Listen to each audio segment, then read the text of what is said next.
I'm very pleased that we can meet together because United States and Switzerland have not only similar policies and focusing on providing incentives and training in their already developed strategies, both countries are also encouraging clean tech and the creation of green jobs as one of their priorities during the next years.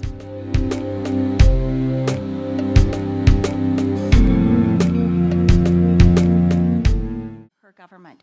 Indeed, the Swiss government has committed great resources in terms of their recovery package, just as we have been committing a lot of resources towards the whole area of clean energy technologies and jobs as part of the U.S. recovery package.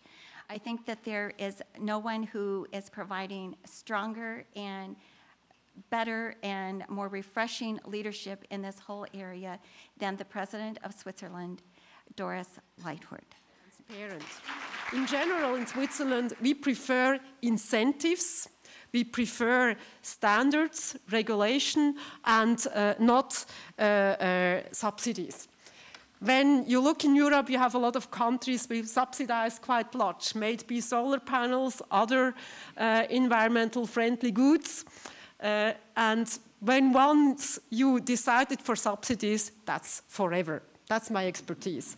And I believe in the market. So when you have a product or an idea and you can convince the customer, why should you need subsidies from governments? I think when you only survive on the market with subsidies, forget it. Therefore, I think what governments can do is give all these technologies a push, invest in research development, that's key, educate people and adjust the system. But subsidies, it's not the Swiss way to push all these sectors.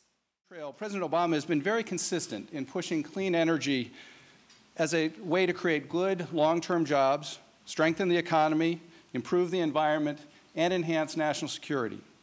Switzerland and the United States share much in common in continued collaboration in the basic science level and the deployment of technologies level, as well as trade between our two countries, will be important for the world as we address the shared energy and environmental challenges that we all face.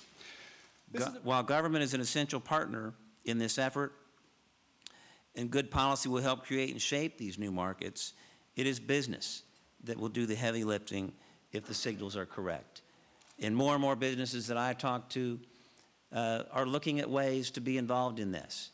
Not only that it's good for the environment, not only that it's important to their customers, but also that it's important for their bottom line. Pretty clear, even from the history of the last 10 or 15 years, that policy does profoundly affect the process, the speed of adoption of new technologies. The wind sector is a classic example. Policy can accelerate the process or it can stop the process. Urban planning, it has been mentioned, is key to solving the sustainability problem, key for clean tech, and that means we need to focus on this in Switzerland and in the US. We have very strong growth, job potential in sustainable business.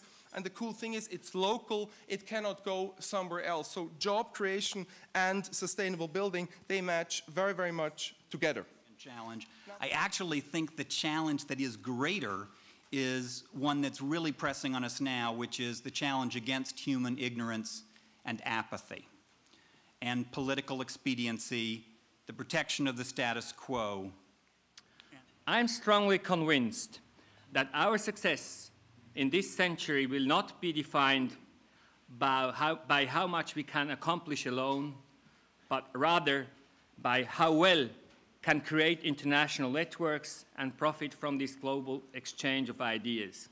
And actually, this is the goal of today, to exchange experiences, to have a dialogue on these very important issues.